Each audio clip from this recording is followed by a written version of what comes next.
זה לא סוד שאתה היום טייס ה-F-15 הכי טוב בחיל אוויר. כולנו יודעים מה עשית בשנים האחרונות ואת מידת ההצלחה של הפגיעות וההפלות שלך. האמריקאים שהתאמנו איתך באריזונה קוראים לך The Israeli Maverick. איך אחרי כל מה שהשקענו בך, אחרי שעבדת כל כך קשה, אתה בא ואתה אומר לנו שאתה רוצה לעזוב? זכותי, נמאס לי. אבל למה אחרי עבודה כל כך קשה? זה גם לא כזה פשוט. יש את המבצע בעוד חודש באיראן. תטוס אתה לאיראן, אני גמרתי. רק תגיד לי למה. אני קורא לזה הקשר בין האינתיפאדה לסקס אין דה סיטי. מה? למה אתה חושב הלכתי להיות טייס בכלל, אתה יודע?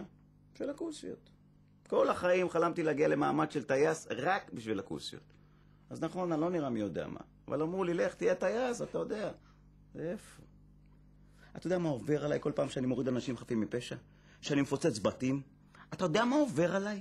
אני יודע שזה קשה. אתה לא יודע כלום, לך תמיד היו כוסיות, תחנת פה חצי בסיס. בגלל אנשים כמוך אני נשאפתי לכל הסיפור הזה.